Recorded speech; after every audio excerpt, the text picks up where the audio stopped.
Et rebonjour, bonjour si vous nous rejoignez, rebonjour si vous êtes avec nous depuis tôt ce matin pour suivre cette 10e édition de la route du Louvre qui a démarré sur les chapeaux de roue, qui est riche, qui est intense. On l'a vu avec les anonymes qu'on a beaucoup suivis tout au long de cette première moitié de course. Là on en est au 28e kilomètre, on vient de voir passer le 28e kilomètre avec la tête de course avant d'accueillir dans un instant Xavier Decto, le directeur du musée du Louvre-Lens. On va refaire un point sur cette tête de course avec Marie-Cécile. Le 28e kilomètre vient d'être passé, nous sommes à Meurchin, 1 h et 28 minutes de course. Est-ce qu'on peut encore espérer un record, de battre le record de la route du Louvre-Lens?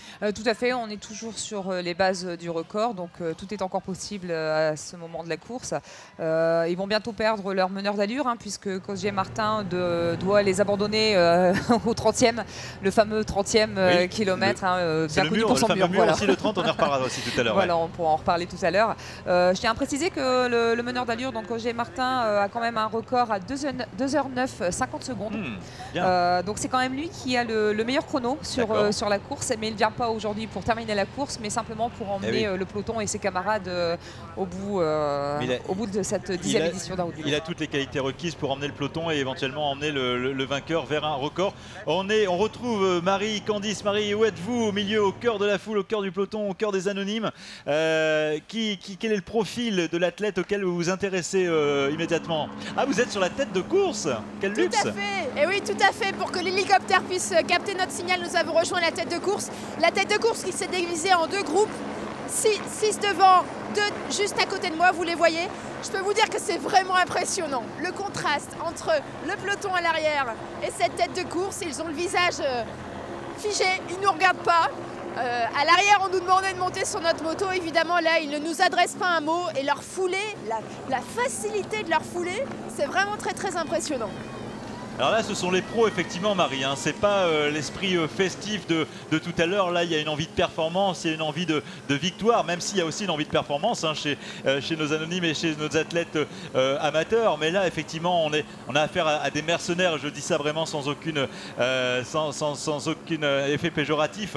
On est sur des gens qui sont là pour la gagne, qui sont là pour faire du temps, qui sont là pour marquer l'histoire, Marie-Cécile. Oui, tout à fait. Alors, on a vu que Marie-Candice était à côté d'un coureur Kiviwot Sang, qui a fait donc 2h20 au marathon de la route du Louvre en 2013.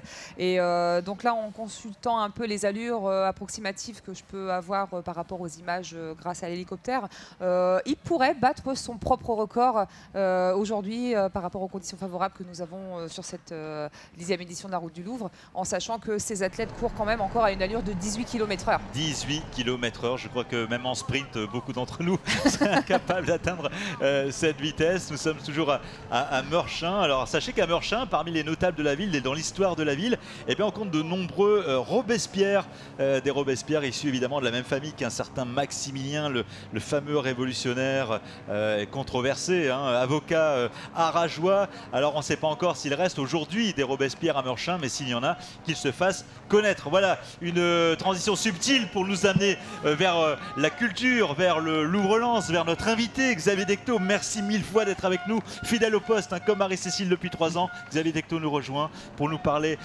du Louvre-Lens, qui est constitutif, qui est fondateur de l'existence même de cette course, puisque on le sait, le musée du Louvre a redynamisé tout un bassin minier au cœur d'une région qui est en passe, encore une fois, et on ne le redira jamais assez, de réussir sa reconversion dans tous les compartiments de jeu. Xavier Decto, tout à l'heure, on a vu les athlètes traverser les jardins de la route du Louvre-Lens, et c'est ce qui donne une grande partie du sens et de la raison d'être de cet événement aujourd'hui. Oui, l'idée même de la route du Louvre, c'était de marquer, de préparer, d'accompagner la venue du Louvre à Lens, d'être un grand événement sportif pour marquer l'union et préparer aussi la population, créer une attractivité différente pour le Louvre-Lens, marquer quelque chose auquel nous croyons tous, que ce soit la Ligue d'athlétisme ou nous, ou d'autres, l'union entre la culture et le sport. Et donc l'enjeu, c'était effectivement de trouver... Au début, la route du Louvre, elle arrivait là où est maintenant le Louvre. Elle ne peut plus y arriver parce qu'il y a le Louvre à la place. Elle est arrivée sur le chantier du Louvre à l'époque, c'est vrai.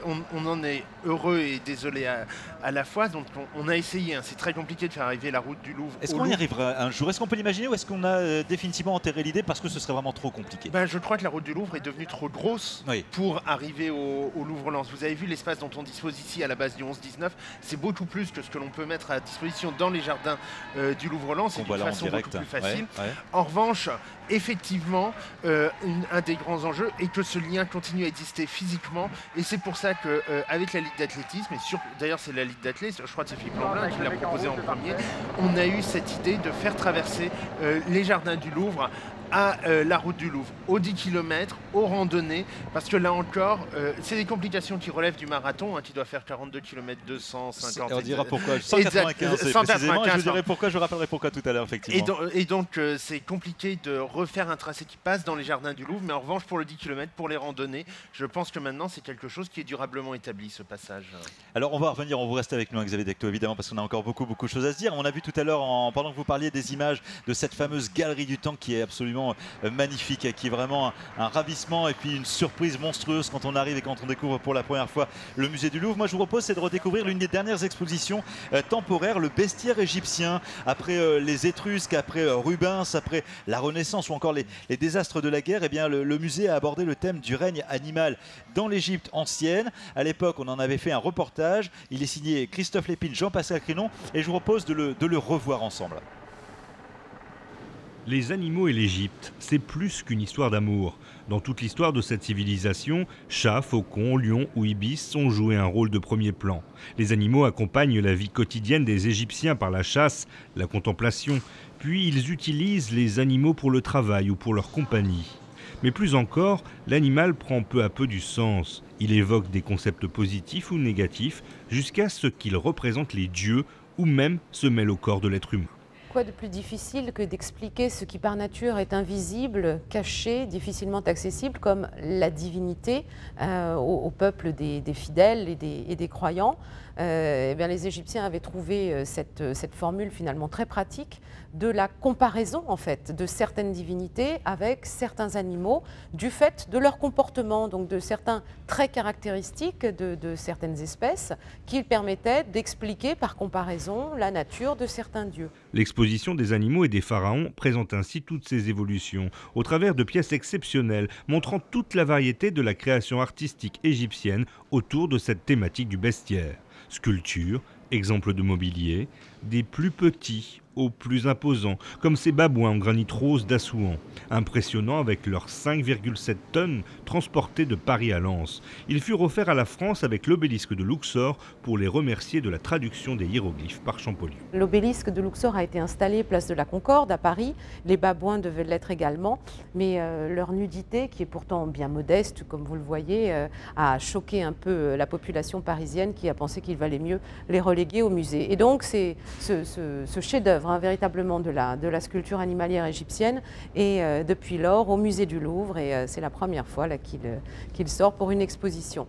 Une exposition magique et grand public pour fêter dignement les 2 ans du Louvre-Lens et qui coïncidera aussi avec un renouvellement d'une partie de la Galerie du Temps. Voilà, retour sur la tête de course, 1h35 de compétition d'épreuve, un trio de tête. Marie-Cécile, qu'est-ce qu'on peut en dire? Est-ce que c'est un détachement qui risque d'être déterminant pour la suite des événements? C'est-à-dire que là, ils ont quand même pris un peu le large. Ils sont 3, dont le meneur d'allure. Donc j'étais en train de regarder justement, on a perdu Marc Tanui, qui était parmi les 3 favoris. Puis bien perdu, là, il est très très loin, il a dû avoir un pépin. Là, ils ont vraiment pris de la distance, là. Ils sont partis à 2. Bon, on voit que derrière, il y en a 2 autres qui vont essayer de venir raccrocher le peloton. On est encore loin de l'arrivée, donc tout est encore possible. Et puis n'insultons pas l'avenir, rappelons-nous des leçons de l'année dernière avec un Kemboy qui nous revient dans les 500 derniers mètres, et donc on ne sait jamais ce qui peut se passer. Exactement. Donc là, on les voit passer au ravitaillement. C'est une partie importante du marathon, le ravitaillement, à savoir qu'ici sur la route du Louvre, vous pouvez vous ravitailler tous les 2,5 km et non pas tous les 5 km comme dans la plupart des marathons. Donc ça, c'est top parce que ça permet quand même de se ravitailler sans, pour certains coureurs, avoir à porter une ceinture ou un sac de réhydratation etc. Là, Marie-Cécile, pardon, on est sur la masse, vous voyez la foule, le gros du corps de l'arrivée du 10 km. Vous voyez, une arrivée quand même très compacte parce que c'est vrai que sur 10 km, on ne se distancie pas autant que sur 42, effectivement. Donc on a eu les premiers athlètes aguerris, hein, les premiers, comment dirais-je, ceux qui sont en club, régionaux, oui. les régionaux, ceux qui vivent beaucoup autour du sport et qui font ça quasiment de manière semi-professionnelle. Mais là, on a le tout venant. Et c'est vraiment, je dis ça, mais vraiment avec beaucoup d'admiration. Hein, voilà, regardez ce monsieur en rouge là, qui ne dit pas son âge, mais dont on sent bien que, ben voilà, quoi, il est là, il fait partie, il est dans la fête, il s'est inscrit dans cet événement. Et puis les organismes qui arrivent chancelants ou fringants, mais là plutôt on est quand même sur le ventre mou de course qui commence à être un peu difficile. Qui commence à être un peu plus difficile peut-être parce qu'il fait chaud aussi.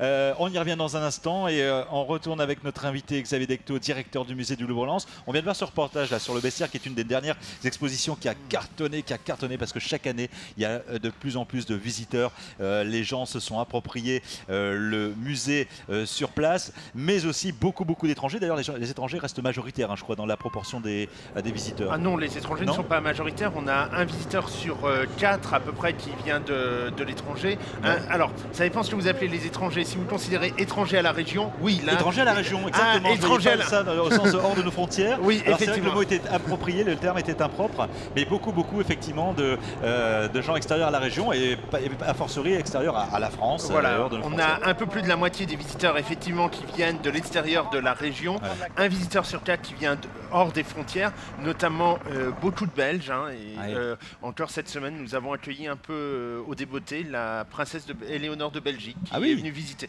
Alors, vous avez privatisé le Ah non, musée pas pour du elle tout. On m'a appelé pour me dire il y a la princesse Éléonore de Belgique qui est une charmante petite fille de 7 ans. Ah oui, mais qui est venue visiter le musée. musée. Quelques lacunes en matière de royauté. Moi aussi. Bon. Voilà, mais en tout cas, on a effectivement beaucoup de visiteurs qui viennent de l'étranger, entre 500 et 550 000 visiteurs par an, ce qui est un chiffre. Bon, c'était nos objectifs, mais en même temps, c'est un chiffre très très haut hein, quand on compare à ce qu'est le visitorat d'un musée hors des très très grandes capitales culturelles comme Paris ou New York. 500-550 000 visiteurs, c'est très très haut. Bien sûr. Effectivement, un succès des expositions qui ne se dément pas avec plus de 106 000 visiteurs pour l'exposition Bestiaire.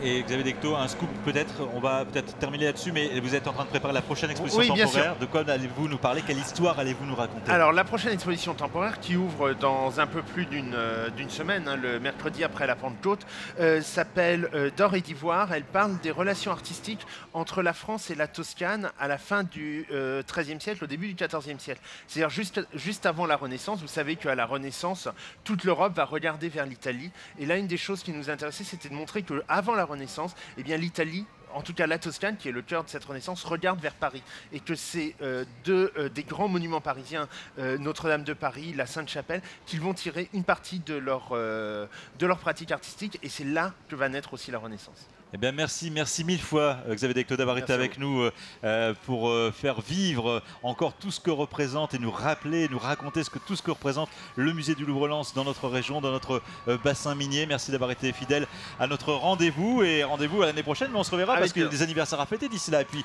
des expos, celles que vous venez de nous présenter, à voir et à montrer sur France 3 Nord-Pas-de-Calais. Merci à vous et beau dimanche à vous. Merci. À très bientôt. Et donc Marie-Cécile, là on a vu Mamo, Maasai, tête de course. Maasai, c'est le meneur d'allure de Mamo? Non, c'est tout. Ils ont perdu leur meneur d'allure. Là, c'est fini. Donc ce sont le deux lièvre, concurrents. voilà, donc ce sont deux concurrents. On a vu que le peloton, le groupe a explosé au moment où justement le lièvre s'est retiré.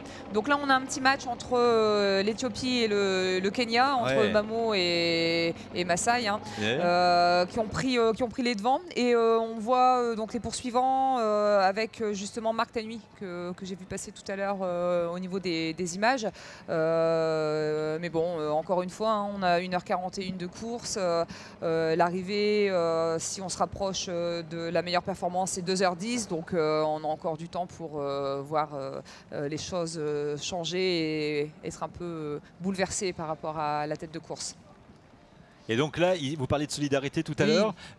Ils sont côte à côte parce qu'ils sont solidaires de l'effort ou ils se jaugent, ils se regardent du coin de l'œil, ils se gardent l'un l'autre dans le champ de vision, dans leur champ de vision respectif. Non, bien sûr, c'est de la tactique de course. Là, ils sont côte à côte pour s'épauler parce que l'arrivée est encore loin. Il y a encore plus de presque 10 km. Donc, c'est pas maintenant. Il y a presque une demi-heure de course encore à faire. Donc, on n'est pas dans le cyclisme. Il n'y aura pas d'échappée, je pense, maintenant, à moins d'une défaillance de l'un des deux. Mais sinon, non, il serait même dangereux de partir seul à ce moment de la course et de tenter quelque chose, sauf défaillance de son coéquipier, bien sûr. Et donc là, on s'éloigne peut-être quand même en même temps du record. Là, ça commence à être compliqué pour imaginer que le record soit battu. Il y a quelques secondes qui défilent, voire quelques minutes. Il reste encore aussi de la grande difficulté sur la fin avec les 500 mètres de côte.